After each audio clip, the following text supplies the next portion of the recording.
নমস্কার, আমি তমালিকা চলে এসেছি আজকে আরও একটা ড্রয়িংয়ের ভিডিও নিয়ে। তো মাঝখানে বেশ কয়েকদিন আমি ভিডিও শ্যুট করার সময় পাইনি। তো রিসেন্টলি দুদিন আগে এই ভিডিওটা করেছি, তোমরা অলরেডি শর্টসে এটা দেখে নিয়েছো, তাও ভাবলাম বড় করে ভিডিওটা তোমাদের সাথে শেয়ার করা যাক। আমি নিয়েছি একটা ব্ল্যাক কালারের A5 খাতা, আর তার সঙ্গে আঁকার জন্য নিয়েছি একটা হোয়াইট কালারের জেল পেন।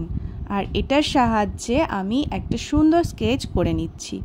ছবিটা আগেই আমি এঁকে রেখেছিলাম পেন্সিলের সাহায্যে, আর সেটাকে এখন স্কেচ পেনের সাহায্যে খুব সুন্দরভাবে মধুবনী আর্ট থেকে মান্ডালা আর্ট করছি। তো ছবিটা একটা মধুবনী আর্ট ছিল, সেটাকে প্রথমে পেন্সিল দিয়ে আমি করে নিয়েছিলাম, আর সেটাকে একটু মান্ডালা টাইপের ডিজাইন দিয়ে পুরোটা কভার করেছি নিজের মতো করে।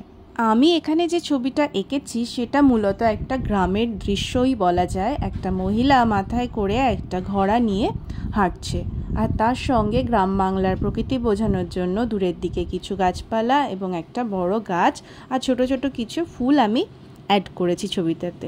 যে কোনো ছবি তোমরা যখন আঁকবে বা রং করবে সব সময় চেষ্টা করবে ওপর থেকে কভার করে আসতে, তাতে নিচের দিকের কোনো অংশে আগে রং দিলে সেটা ঘেটে যাওয়ার প্রবণতা থাকে, এক্ষেত্রে সেই ঝুঁকিটা কম থাকে।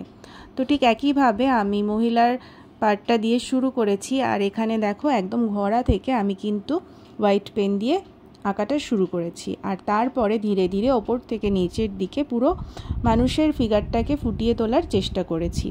এই ধরনের পেনগুলো যারা ইউজ করো দেখবে মাঝে মধ্যে একটু সমস্যা হয়, পরপর কালিটা ঠিকঠাক বেরোতে চায় না। তো যাই হোক, সেই সমস্ত প্রতিকূলতার মধ্যে দিয়ে কিন্তু ছবিটা কমপ্লিট করেছি, যেই কারণে এক এক জায়গায় আমাকে 2-3 বার করেও দাগাতে হয়েছে। এইবার চলে যাচ্ছি দূরের দিকের যে দৃশ্যটা ছিল সেটাকে ফুটিয়ে তোলার জন্য, আর সেখানেও আমি আমার মনের মতো করে কিছুটা হ্যাচিং, কিছুটা রাউন্ড শেপ এবং কিছুটা পাতা পাতা স্টাইলে আমি কভার করেছি। এবং এটা দেখো কতটা সুন্দর লাগছে। যেহেতু মহিলাটার গায়ের ডিজাইনটা যথেষ্ট হেভি করেছি, তাই বাইরের দিকের জায়গাটা আমি একটু হালকা রাখারই চেষ্টা করেছি। যে কোনো ছবি আমরা যখন আঁকি বা রং করি বা শেড দিয়েই বার করি না কেন, তার মধ্যে আগে বুঝে নিতে হবে আমি কোন জিনিসটাকে বেশি হাইলাইট করতে চাইছি। তো এখানে মূলত আমি ফিগারটাকে বেশি হাইলাইট করতে চেয়েছি, সেই কারণে বাইরের দিকে বাকি যে অংশগুলো আছে সেগুলোকে একটু হালকা করে আমি কভার করার চেষ্টা করেছি।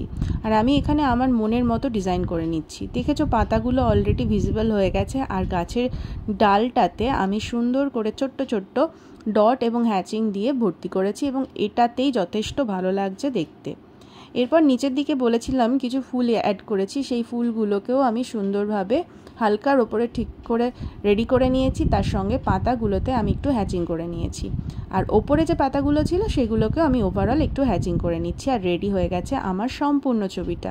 পুরো ছবিটা তোমরা দেখো, আর কেমন লাগলো অবশ্যই আমাকে কমেন্ট করে জানিও। ভালো লাগলে চ্যানেলটাকে সাবস্ক্রাইব করে দিও। দেখা হচ্ছে নতুন ভিডিওতে। টাটা।